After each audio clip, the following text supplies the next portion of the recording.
On est avec le sélectionneur de l'équipe d'Algérie, M. Djemal Belmadi. Un plaisir de vous avoir sur les ondes de Vert Télévision.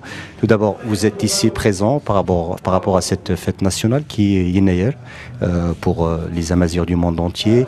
C'est important d'être présent ici. C'est important dans le sens où c'est une fête pour tout le monde, avec en plus l'occasion de retrouver tous ces beaux noms du football algérien, des exemples, nos prédécesseurs. Donc c'était une belle fête et je remercie tous les organisateurs pour cette fête. Ça fait quoi justement de se retrouver avec les anciens? J'imagine il y a quelques-uns, vous avez joué avec eux? Oui, il y a quelques-uns, il y a Roul, quelques joueurs avec qui j'ai joué en sélection. Et puis les autres, ceux qui sont un peu plus âgés mais qui n'ont vraiment rien perdu de leur qualité. Moi c'est un énorme plaisir de jouer avec Larda Belloumi, de jouer avec Djamel Tlemceni, tous ces joueurs-là, Hakim Meddan. C'est vraiment un gros plaisir, Moussa Saïb. Donc vraiment, pour les amoureux du football, c'est toujours c'est quelque chose qui ne se perd pas, c'est une passion. Alhamdoulilah, on est encore dans le milieu du football parce que c'est tout ce qu'on aime et c'est tout ce qu'on sait faire surtout. Donc c'est vraiment une belle initiative. Voilà. Vous avez appris la façon, l'ovation du public quand vous avez fait la reprise, la demi-volée. Ouais, c'est un geste instinctif. Puis ça fait plaisir déjà à moi-même. Et puis ça peut faire plaisir un peu tout le monde. On est là aussi pour donner un petit peu de spectacle, mais avec tous ces joueurs-là, c'était quand même assez garanti. On voit que techniquement, c'est encore du très haut niveau. Voilà, juste une question par rapport à vous êtes sélectionneur de l'équipe d'Algérie. Tout le travail accompli actuellement sur la bonne voie. Est-ce que vraiment on peut dire que les beaux jours du football algérien, surtout de l'équipe nationale, ils sont sur les rails? Bon, écoutez, je vais être assez réaliste là-dessus. On s'est qualifié un match avant la fin des éliminatoires, c'est tant mieux. On a été chercher une victoire très importante lors du dernier déplacement. On l'a suffisamment dit que d'aller prendre des points à l'extérieur en Afrique, c'est très difficile. Donc on va s'appuyer sur ce match quand même. En tous les cas, il y a eu beaucoup de bonnes choses. Je ne vais pas dire que c'est un match référence, ça serait trop facile à dire. On ne va pas aller trop vite. On en est quelque part qu'à notre quatrième match officiel. Donc imaginez-vous comment c'est très peu. Donc là, c'est une course contre la montre.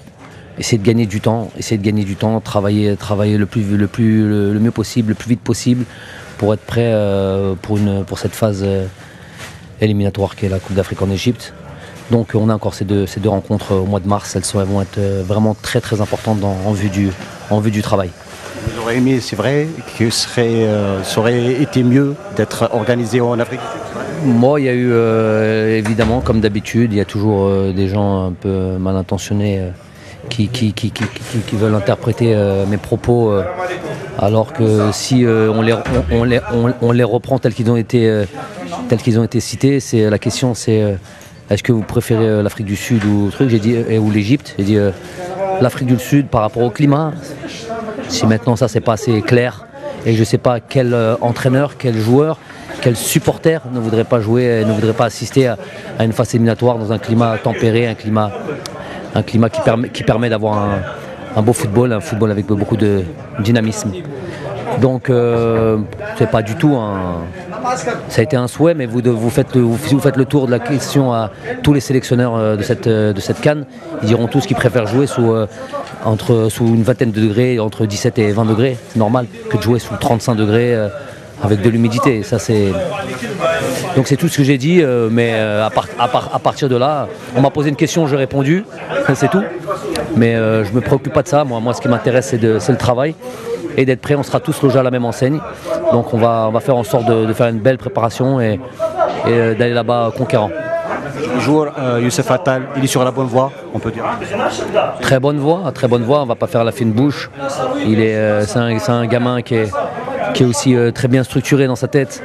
Nous on est là pour l'accompagner, faire en sorte qu'il ait la carrière qu'il mérite. En tous les cas la carrière, quand on voit les qualités qu'il a, ses prédispositions et ce côté un petit peu il a un petit côté un petit peu en avance.